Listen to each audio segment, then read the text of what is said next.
Hola, ¿cómo están todos? Muy, pero muy bienvenidos. Esto es El Doctor en Casa. Hoy nuestro tema es la viruela del mono.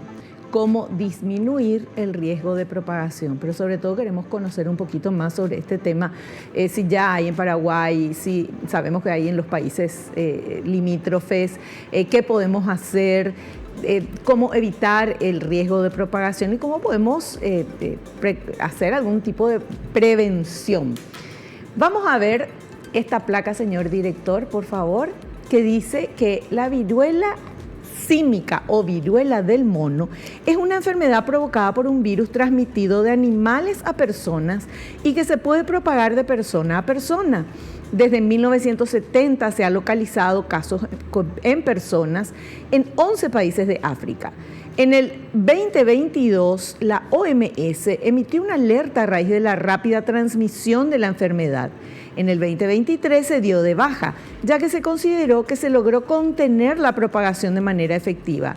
Y en el 2024, la OMS declaró una emergencia de salud pública debido a la rápida transmisión de la enfermedad y al exponencial aumento de casos. Sobre este tema tan delicado, nos hemos invitado a un especialista. Él es médico de planta del Hospital Central de Policía Rigoberto Caballero y del Hospital Central del IPS, director interino del Programa Nacional para el Estudio y la Investigación Médica y Científica del Uso Medicinal de la Planta de Cannabis y sus derivados, coordinador del Comité de Vacunas de la Asociación Panamericana de Infectología. Llegó a ocupar los siguientes cargos: presidente de la Sociedad Paraguaya de Infectología, vicedirector médico del Instituto de Medicina Tropical, director del Programa Nacional de Enfermedades Inmunoprevenibles y del Programa Ampliado de Inmunización SPAI de la Dirección de Vigilancia de Enfermedades Transmisibles, director general de CENEPA, asesor técnico del Viceministerio de Rectoría y Vigilancia de la Salud, director de investigación de la Dirección Nacional de Vigilancia Sanitaria. Hemos invitado a un experto en el tema, él es el doctor Hernán Rodríguez. ¿Qué tal, Doc? Bienvenido al programa, ¿cómo estás? Bueno, muchísimas gracias nuevamente por la invitación, siempre es un gusto estar en tu programa. Y bueno, esta vez sobre un tema bastante interesante y vamos a tratar de ir aclarando algunos puntos al respecto. Ya, doctor, apareció la viruela del mono o la viruela símica, pero según lo que vimos en la placa, ya desde 1970 estaba dando vueltas, pero en África. Así es. Bueno, este virus, va haciendo un poco de historia rapidito, sí. Se identificó por primera vez en el año 1958, cuando unos monos del África fueron llevados a Copenhague, Dinamarca, para, digamos, producir la vacuna contra la polio. Allí estos monitos, ¿verdad?, se enfermaron por una enfermedad, digamos, que no se conocía, ¿verdad? Se empezaron a tener, digamos, lesiones en la piel, se tomaron las muestras correspondientes y el análisis, digamos, detectó un nuevo virus y por eso se llamó en aquel momento viruela del mono. Años después, se encontró el mismo virus en otros animales de algunos zoológicos de Estados Unidos, antílopes, gorilas, búfalos, etc. Y se consideró ya en ese momento que no solamente los monos podían portar el virus, sino también otros animales. Y justamente como decía la placa, en 1970 se vio por primera vez en un ser humano. En ese momento se llamaba Zaire el país, ¿verdad? Ahora está ocupado por República Democrática del Congo. Era un niño de 9 años. Y a partir del año 2017 empiezan a aumentar los casos en seres humanos y ya sabemos la historia, lo que ocurrió en el año 2022, 2023, con casos ya en todo el mundo prácticamente, llegando a verse aproximadamente 100.000 casos en todo el mundo, que decreció rápidamente en el 2023 y ahora surge una nueva variante que está dando que hablar por el aumento de casos y bueno, eso es lo que vamos a hablar ahora, ¿no? Perfecto, perfecto. Bueno, y vamos a ver, ¿y en Paraguay ya hay? En Paraguay tuvimos una experiencia por otra variante, que es la que produjo justamente la pandemia, Se tuvo en Paraguay 126 casos, afortunadamente no hubo fallecidos. ¿Pero de esto? No, de la variante anterior. Similar. Sí, exacto. No, entiendo, sí. Vamos a hacer un corte y volvemos enseguida.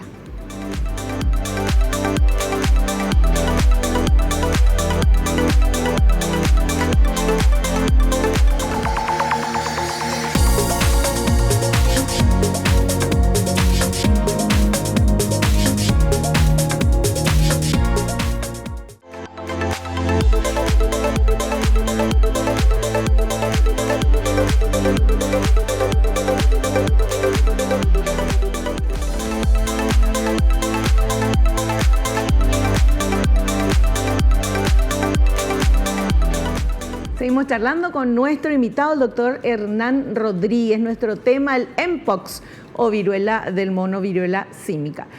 Mpox es la denominación que la Organización Mundial de la Salud sugiere utilizar. Vamos a ver este primer material, señor director, que habla de la transmisión de este virus. La transmisión de la viruela del mono de animales a personas. Se produce por contacto directo con la sangre, los líquidos corporales, las lesiones de la piel o las mucosas de animales infectados. Aunque aún no se ha identificado el reservorio natural, los roedores son la opción más probable. La cocción inadecuada y el consumo de carne de animales infectados es otro factor de riesgo.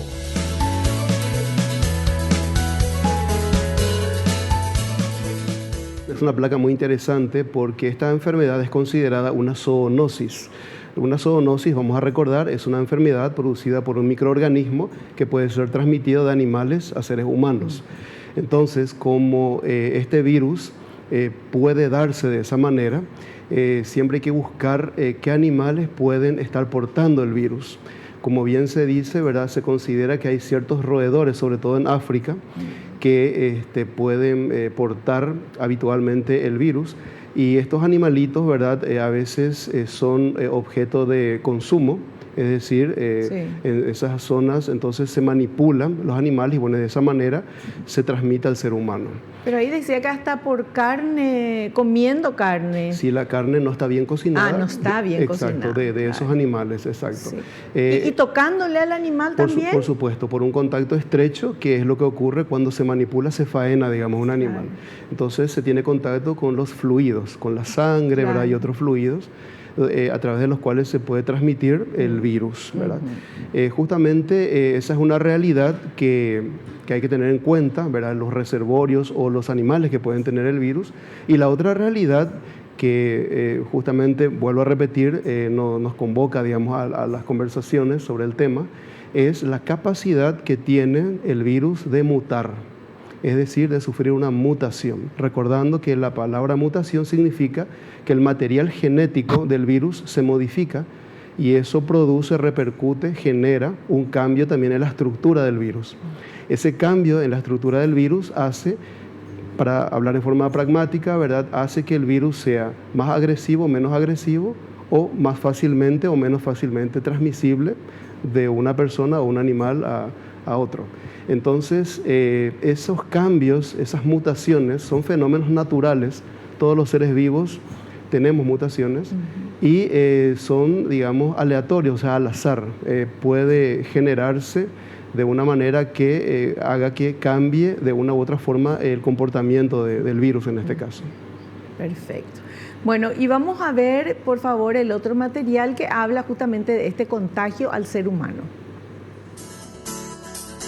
La transmisión de la viruela del mono de persona a persona. Puede producirse por contacto estrecho con secreciones de las vías respiratorias o lesiones cutáneas de una persona infectada u objetos contaminados recientemente. La transmisión también puede producirse a través de la placenta de la madre al feto o por contacto estrecho durante y después del nacimiento.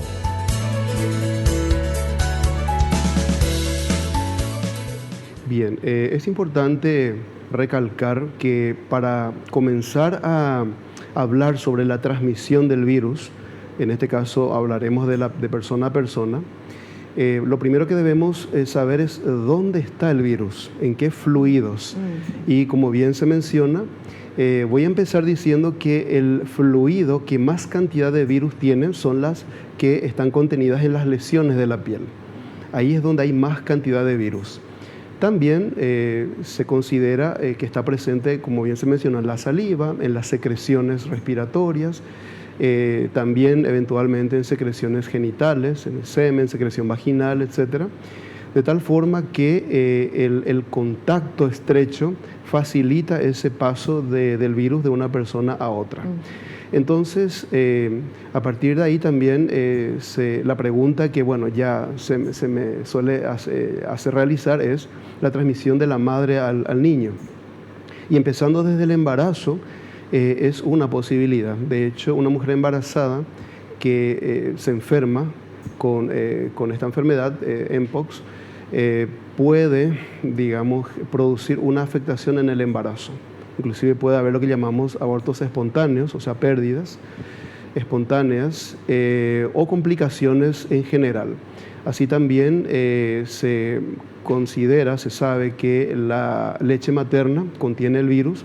Por lo tanto, si una madre está dando de mamar y desarrolla la enfermedad, debe aislarse y debe suspender la lactancia hasta tanto pase el cuadro. Entonces son aspectos que ya adelanto no lo decimos con un afán de crear, digamos, paranoia o ni mucho menos, al contrario. Es para tener un conocimiento y actuar con responsabilidad. Claro. Porque yo le decía al doctor antes de comenzar el programa, no me venga con pandemia otra vez, doctor, por favor, la OMS, porque estamos recién saliendo del tema de la pandemia del COVID y hartos de escuchar esa palabra y del miedo y de la ansiedad y de todo. O sea, bajemos un poco esto, pero bueno, evidentemente es algo muy contagioso. Es como por eso se llama viruela, como esa viruela que nosotros conocíamos o que alguna vez hubo. Así mismo, de hecho, aquella viruela humana era mucho más contagiosa y mucho más letal. Tal es así que realmente la vacuna contra la viruela humana tiene toda su historia, ¿verdad? Realmente siempre es bueno recordar la historia y gracias a la vacuna, en 1980 se consideró erradicada a la enfermedad, es decir, ya no hay en el mundo el virus de la viruela humana gracias a la vacuna. Entonces, quienes recibimos, y me adelanto un poco también acerca de la prevención, quienes recibimos la vacuna contra la viruela humana, tenemos una protección bastante elevada contra este virus. Bien, los mamaduritos, algún factor a nuestro favor tenemos entonces. Así mismo, es bastante favorable porque eso también responde a algunas preguntas que se hacen. ¿Por qué esto surge recién ahora? Y bueno, uno de los factores que se podría mencionar es eso, que la población mundial tenía cierta protección, o teníamos, ¿verdad?, por el hecho de que recibimos la vacuna contra la viruela humana. Y como ya hace añísimos que no se pone esa vacuna. Así es. 1980 fue el último año de aplicación. Claro. Se dejó de aplicar porque ya el virus fue erradicado. O sea, todos los nacidos después del 80 están en riesgo. Sí. Ay, no, sonó muy tétrico eso. ¿Tienen riesgo a contagiarse? No, por supuesto. Y es por eso que la información es muy importante y sobre todo las fuentes de información.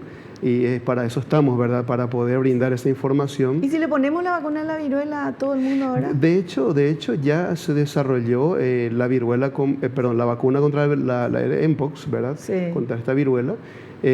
Solo que debido a que, digamos, no hay una indicación para la población total, ¿verdad? Sí. Solamente para ciertos grupos o ciertas situaciones de riesgo que se puedan dar. Perfecto. Muy bien.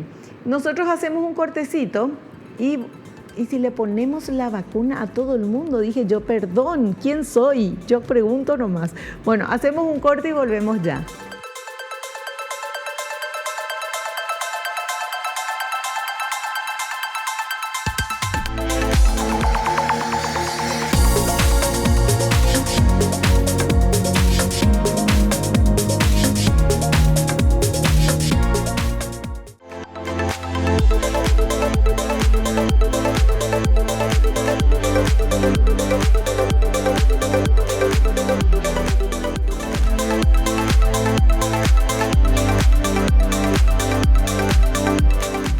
Bueno, seguimos hablando con el doctor Hernán Rodríguez sobre el Mpox, cómo podemos disminuir el riesgo de propagación. Esa es la idea del programa y conocer un poquito más. Tenemos este otro material que habla del periodo de invasión. A ver. El periodo de invasión es el periodo inicial de la infección y puede durar los primeros 5 días. Los síntomas incluyen fiebre, cefalea intensa, inflamación de los ganglios linfáticos, dolor lumbar, dolores musculares y falta de energía.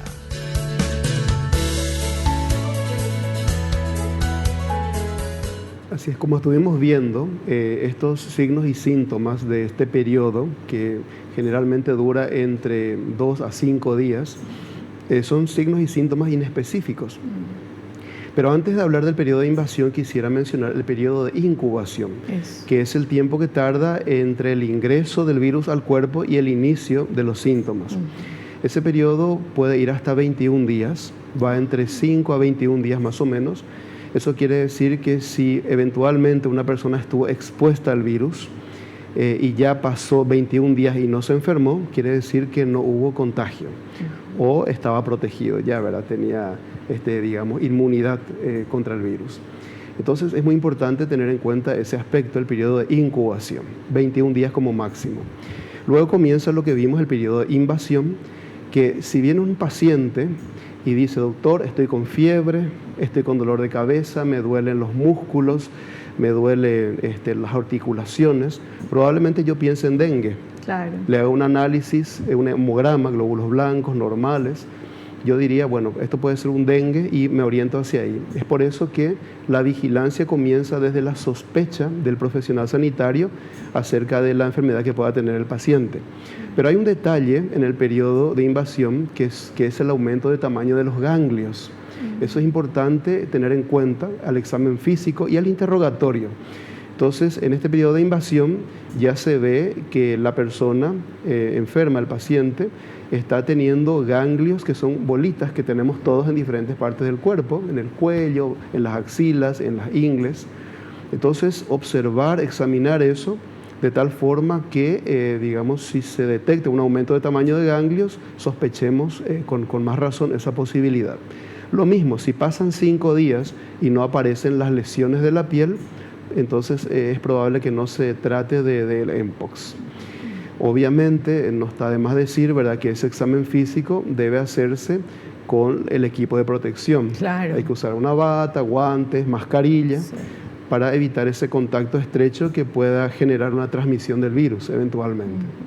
Perfecto, perfecto. Bueno, y después entonces, o sea, primero es el periodo de contagio. Sí, de incubación. De incubación, sí, sí. Incubación, que eso puede ir hasta 21 días. Así es. Y después está este periodo de invasión. Así es. Porque ahí invade el virus. Así mismo, por eso es y aparecen los primeros síntomas que son realmente inespecíficos. Claro. Y por eso es importante sospechar esa posibilidad. Como digo, sobre todo en el interrogatorio.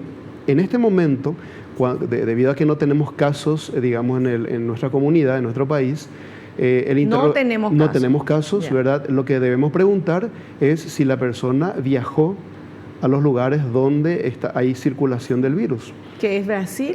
Sí, claro, pero sobre todo países del África, por ejemplo. Y hay muchos paraguayos que van por trabajo a África, sobre todo, sí, de construcción y de todo esto. Así es, eso no debe escapar del interrogatorio, sí, sí, justamente para tener la sospecha de esa enfermedad, ¿no? Perfecto. Bueno, ahora vamos a este otro material que habla ya de qué pasa en la piel. A ver. La erupción cutánea suele comenzar entre el primer y tercer día tras la aparición de la fiebre. Las zonas más infectadas son el rostro, las palmas de las manos y las plantas de los pies. En menor proporción se ven afectadas las mucosas orales, los genitales y las conjuntivas. La erupción evoluciona hasta ser firme, elevada, llena de líquido claro a amarillento y luego se seca en costras.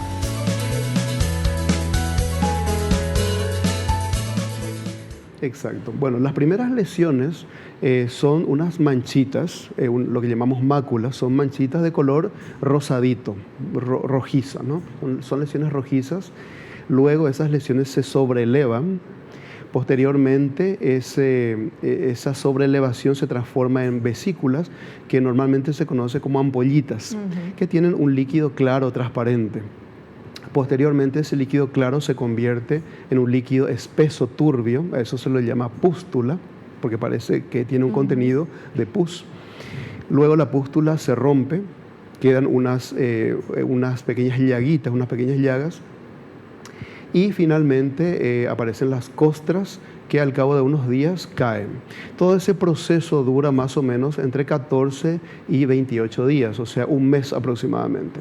Durante todo ese tiempo de, digamos, aparición de estas lesiones en piel, la persona puede transmitir el virus con mayor facilidad. Por eso estas personas deben estar en aislamiento durante todo ese tiempo para evitar la transmisión del virus.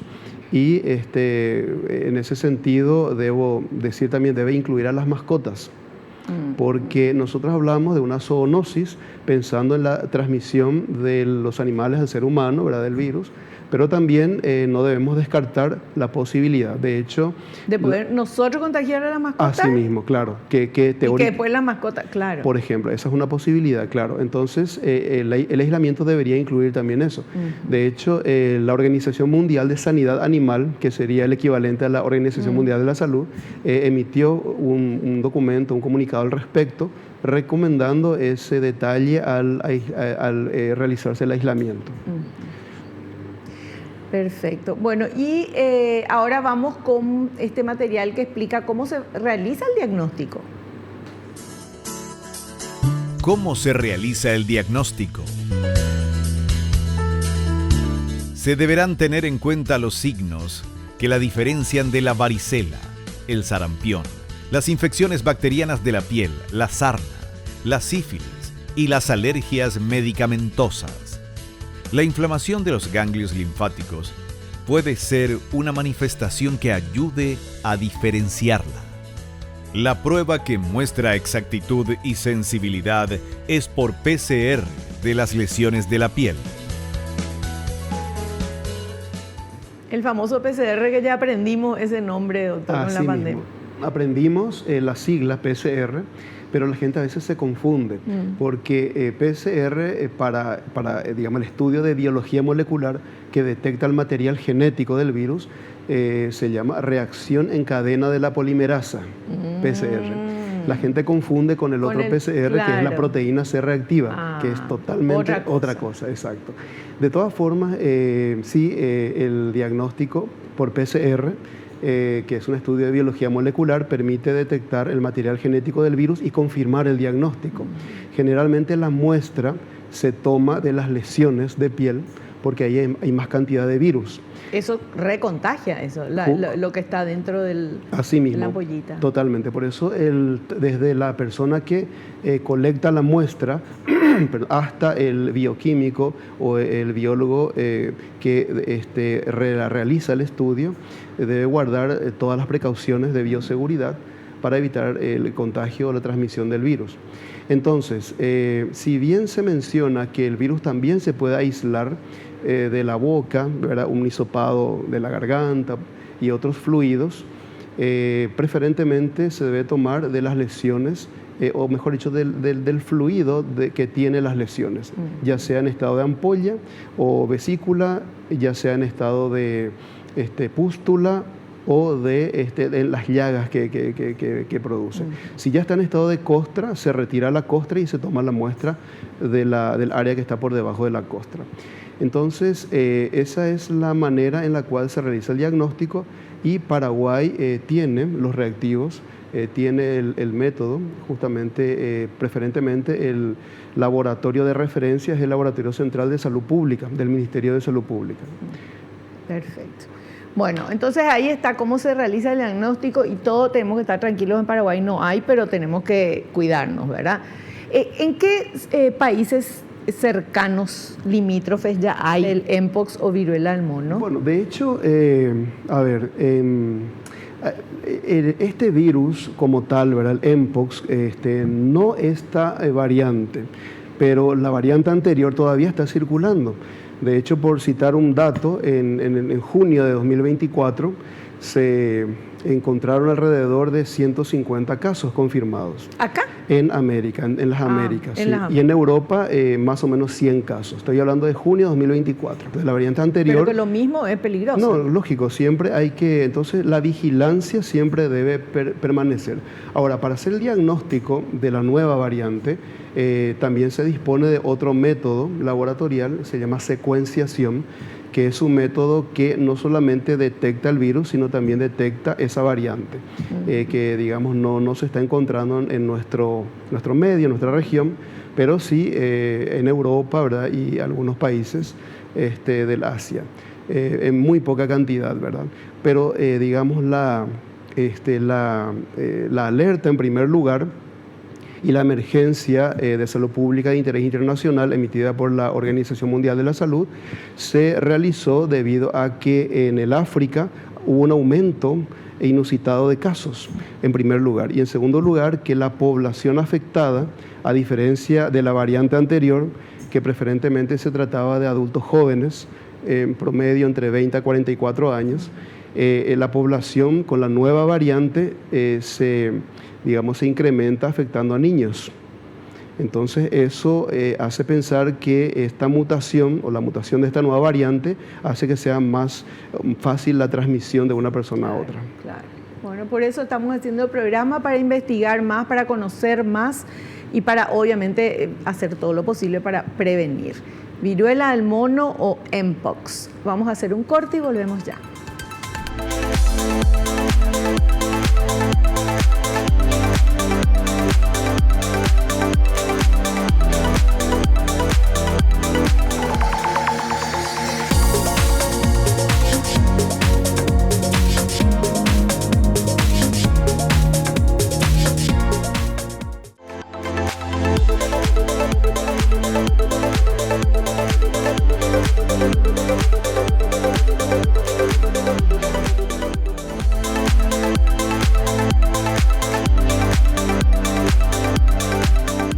Seguimos en compañía del doctor Hernán Rodríguez. Él es especialista en medicina interna e infectología clínica. Nos está hablando de este nuevo caso de viruela del mono o Mpox, cómo disminuir el riesgo de la propagación. Estamos averiguando, investigando y aprendiendo mucho gracias a nuestro invitado. Y tenemos este siguiente material, por favor, señor director, que habla del tratamiento. ¿Cuál es el tratamiento de la viruela del mono? Se orienta fundamentalmente a aliviar los síntomas, controlar las complicaciones y evitar secuelas. Se debe tener hidratación y nutrición adecuadas. Las infecciones bacterianas secundarias deben tratarse según esté indicado. Tras estudios realizados, se autorizó el uso del antivírico Tecovirimat, desarrollado para la viruela humana, que aún no está ampliamente disponible. Así, bueno, el manejo básicamente es sintomático, haciendo vamos a decir, mencionando algunos datos epidemiológicos, ¿verdad? Paraguay tuvo 126 casos, algunos requirieron internación para un manejo hospitalario, no tuvimos fallecidos. En América se tuvo alrededor de 65.000 casos, fallecieron 141 personas. Pero esta no es el Mpox. Bueno, es un Mpox, pero de la otra variante. Bueno, pero al final sí, es. Exacto. Claro. Son variantes diferentes. Es la experiencia que tuvimos. Sí. Ahora, esta variante que, como dijimos, el cambio es que parecería ser que la letalidad es un poco mayor, según los datos que nos están brindando, sobre todo de la experiencia que se está teniendo en África ahora mismo. La letalidad es del 3%. Wow. Exacto. El anterior, en América al menos, oscilaba el 0,2%. Entonces, pero hay un detalle a considerar. Pareciera ser que por supuesto, el estilo de vida y las características socioeconómicas tienen una influencia fundamental, sobre todo en la nutrición de las personas, el estado inmunológico. Por ejemplo, si una persona es portadora del VIH o alguna enfermedad que le produzca un deterioro de sus defensas, o sea, que le produzca una inmunodepresión, son factores que aumentan el riesgo de complicaciones. Entonces, esa población vulnerable debe ser tenida en cuenta a la hora de establecer el manejo. Ahora, en cuanto al uso del antiviral que se mencionó, el Tecovirimat, es un antiviral que, como bien se mencionó también, ¿verdad?, no está disponible en todo el mundo y está destinada solamente para ciertos casos en donde el riesgo de complicaciones es elevado. Por lo general, el manejo sintomático, analgésicos, antifebriles y alguna que otra medicación de aplicación tópica a nivel de las lesiones es suficiente como para poder controlar el cuadro hasta que pase este periodo de aproximadamente un mes que dura el cuadro, ¿no? Entonces, bueno, por ese lado también hay que observar mucho las probables complicaciones, como por ejemplo, como se mencionó, la sobreinfección de las lesiones. A veces pica, la gente se rasca y se, contamina las lesiones, se sobreinfecta con bacterias y en esos casos sí se utilizan otros medicamentos como antibióticos, por ejemplo. Perfecto. Bueno, y ahora queremos compartir este último material que tenemos que habla de cómo disminuir el riesgo de contagiarse. ¿Cómo disminuir el riesgo de contagiarse de una persona infectada? Se debe limitar el contacto con personas infectadas o sospechosas de infección. Si es personal de salud o convive con un infectado, utilice mascarilla cuando esté físicamente cerca. Use guantes desechables si tiene un contacto directo o debe tocar objetos infectados. Lávese las manos frecuentemente con agua y jabón o use un desinfectante a base de alcohol. Los utensilios de comida, ropa, toallas y sábanas de la persona contagiada se deben lavar aparte. Limpie y desinfecte cualquier superficie contaminada y elimine los desechos de manera adecuada.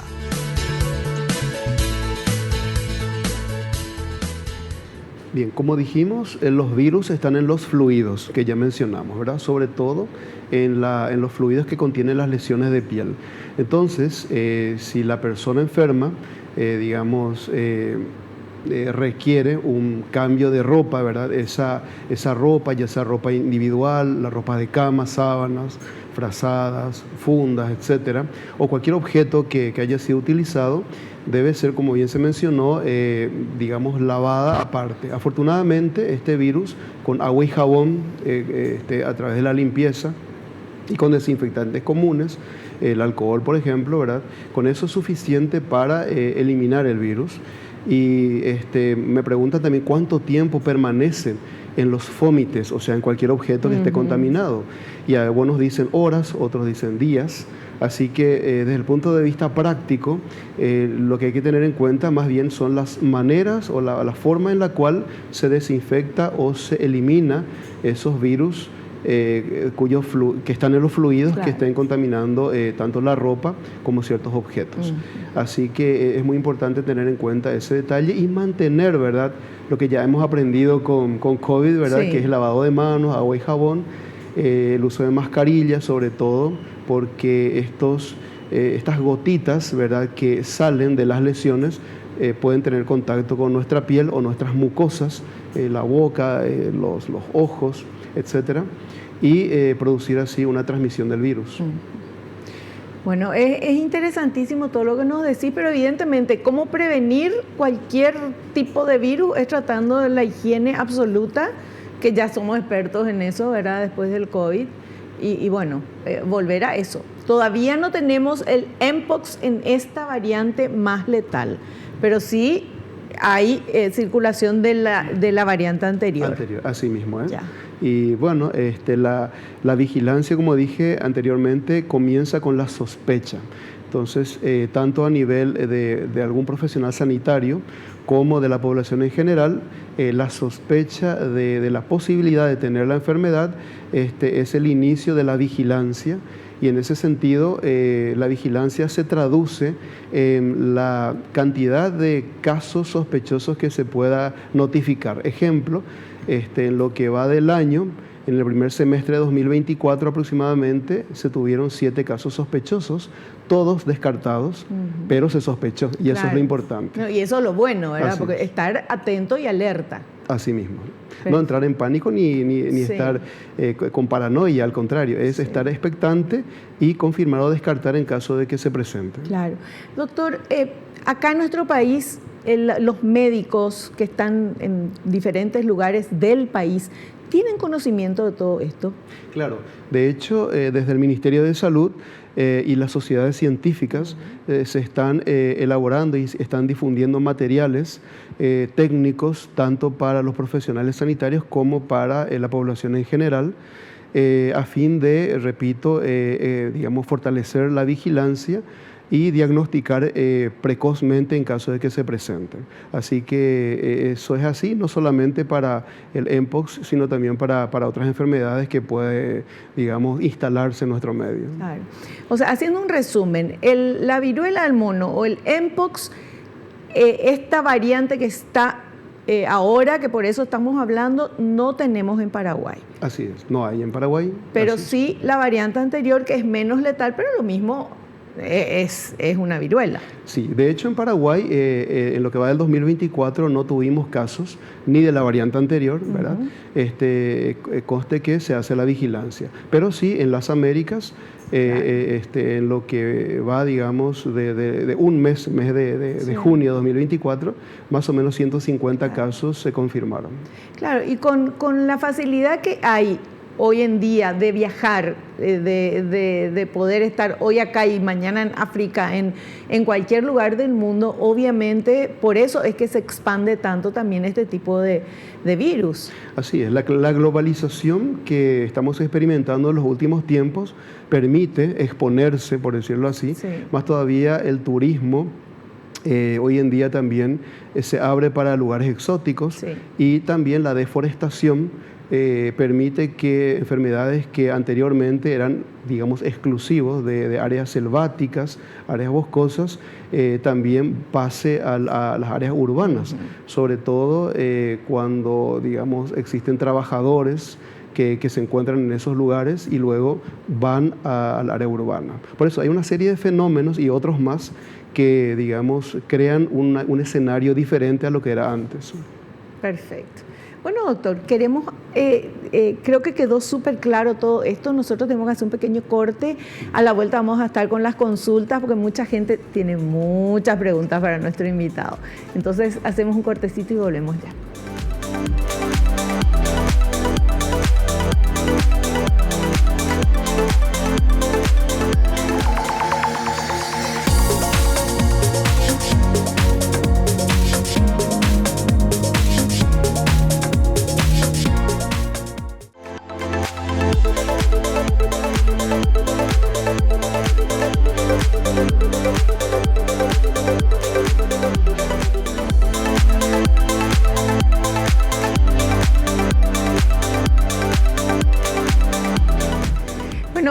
Tenemos las consultas, pero en un segundito más. Pero creo, doctor, interesante comentar eso que hablábamos en el corte, que yo le decía, Dios mío, escuchar otra epidemia de vuelta, todo. Y el doctor me decía, bueno, ¿qué significa epidemia? Para nosotros que no somos médicos, epidemia es cantidad de casos que hay por todos lados. Sin embargo, no significa eso. Explíquenos, doctor. Así es. Justamente es muy importante saber transmitir las ideas, sobre todo cuando se usa un lenguaje muy técnico. Y frecuentemente un significado para, digamos, la comunicación habitual es diferente al significado técnico. Por ejemplo, epidemia significa la aparición de más casos de lo esperado. Vamos a suponer que en Paraguay tenemos un caso de fiebre amarilla, un caso de sarampión. Obviamente, lo que nosotros esperamos en Paraguay es que no haya casos de fiebre amarilla y que no haya casos de sarampión. Pero si aparece un caso, técnicamente es una epidemia. Claro. Pero, por supuesto, eso es porque, digamos, dejamos la vara muy alta en Paraguay, Claro. al, digamos, haber eliminado ciertas enfermedades. Claro. No, pero es interesante eso porque yo escuché, ¿verdad? La Organización Mundial de la Salud declara epidemia de Mpox, por ejemplo. Claro. Yo digo, Dios mío, ¿cómo lo que es? Pero es Sí. epidemia porque son casos que no se esperaban. Claro, otro término, es un par de términos que el primero que apareció el 8 de agosto, donde se declara alerta epidemiológica o alerta sanitaria. Y alerta es simplemente estar pendiente de algo, atentos, claro, exacto, pero nuestro cerebro a veces nos engaña, escuchamos la palabra alerta, pero ya entramos en pánico. Sí. Entonces, no, es estar atentos, es estar vigilantes. La otra palabra que surgió días después, ¿verdad? El 14 de agosto, fue la palabra emergencia, emergencia de salud pública de interés internacional, SPI. Y bueno, cuando hablamos de emergencia, por ejemplo, desde el punto de vista de un servicio hospitalario, emergencia es una enfermedad que no puede esperar ni un segundo, Claro. ¿verdad? Pero desde el punto de vista epidemiológico o, digamos, médico de salud pública, una emergencia es una situación en la cual se deben prácticamente, para hacer algo práctico, se deben destinar recursos para poner, digamos, acciones o establecer acciones, digamos, a nivel de los ministerios de salud de diferentes países, a nivel mundial, para evitar justamente la propagación, entre otras cosas, tanto la compra de medicamentos, investigación, etcétera. Entonces, por eso es muy importante, más todavía en esta época, ¿verdad?, de la infodemia, como se suele decir, Sí. donde tenemos acceso a muchos datos a través de las redes sociales, medios de comunicación, poder filtrar, como se suele decir, esa información y educar a nuestro cerebro, sobre todo, a poder decir, pero yo estoy entendiendo lo que estoy escuchando, Claro. o no. A veces, por ejemplo, me envían un video y de una persona con un guardapolvo blanco y que empieza a hablar. ¿Y usted qué opina? Me dice algún paciente, algún Sí. amigo. ¿Qué opina de este video? Entonces yo le digo, ¿quién es este señor? Le digo. Y no sé, yo tampoco sé quién es. Claro, claro. No porque se ponga una bata y no hay que creer todo lo que se ve en redes sociales, por favor. Así es. Entonces, bueno, eso, saber educar, digamos, a la manera en la cual recibimos todos los datos que están en redes sociales, medios de comunicación, etcétera. Entonces, bueno, es una realidad que tenemos, digamos, en nuestro ambiente, en nuestro mundo, y es, digamos, lo que podríamos llamar la madurez también, ¿verdad? Tenemos que tener esa madurez de poder ser responsables y bueno, efectuar las acciones que correspondan, ¿no? Fantástico. Bueno, y ahora vamos con las consultas. A ver, ¿qué quieren saber ustedes? Adelante. La transfusión de sangre o el trasplante de órganos pueden ser factores de riesgo de transmisión de la viruela del mono. Una pregunta muy interesante. Justamente la respuesta es sí. La respuesta es sí, por eso cuando una persona va a recibir un trasplante o una donación de sangre, ese órgano o esa sangre, antes de que el donante lo haga, primero tiene que pasar por un interrogatorio. Quienes donamos sangre sabemos, ¿verdad? Sí. Hay un formulario donde se va llenando algunos datos y además se realizan estudios laboratoriales para ir descartando y para, digamos, garantizar que tanto la sangre o el órgano donado no le haga daño al receptor. Claro, perfecto. Siguiente consulta. ¿La viruela del mono puede tener complicaciones en personas con comorbilidades? Sí, desde luego. Si bien estas complicaciones pueden aparecer en cualquier persona, aquellas personas que tienen ciertas enfermedades de base, sobre todo que afecten su sistema inmunológico, su sistema de defensa, entonces esta población corre más riesgo de desarrollar complicaciones. Entonces es por eso que cuando se trata de una persona inmunodeprimida, una persona con las defensas bajas o con riesgo de tener cuadros graves, preferentemente tiene la indicación de una internación para que el manejo hospitalario permita tener un control más cercano del caso. Perfecto. Siguiente consulta. ¿La viruela del mono puede transmitirse por vía sexual? Si bien esta enfermedad no está, digamos, considerada como una infección de transmisión sexual, una ITS, obviamente una relación sexual se realiza con un contacto muy estrecho, lo cual obviamente, como dijimos, ¿verdad?, es una vía de transmisión. Entonces, desde ese punto de vista, sí se podría considerar que un acto sexual implica una forma, digamos, de transmisión del virus. Perfecto. Y vamos con la última pregunta, por favor.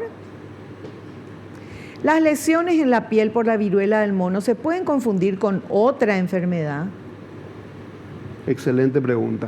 Está lo que llamamos diagnósticos diferenciales, y en este caso probablemente quien no conozca, no haya visto las lesiones, confunda con las lesiones de la varicela, por ejemplo.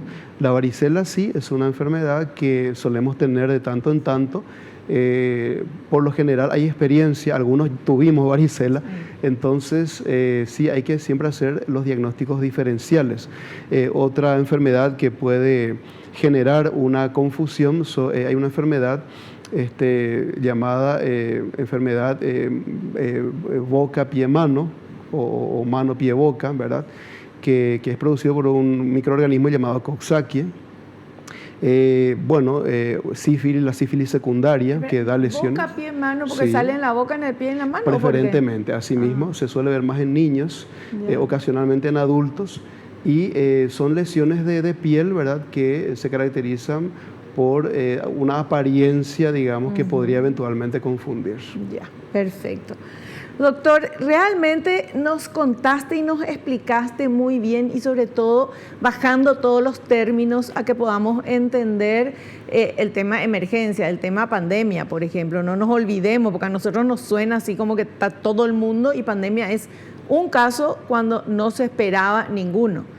Ahí ya es pandemia. Entonces, bueno, de verdad, gracias por tu tiempo y como siempre explicándonos súper bien. Y queremos invitarte en un próximo programa. Con mucho gusto, Vivi. Te agradezco mucho esta invitación y bueno, hasta la próxima entonces. Muchas gracias. Nos despedimos hasta el próximo programa, si Dios así lo permite. Y no te olvides lo que te digo siempre, porque es cierto, naciste para ser feliz, no te conformes con menos. Chao, chao.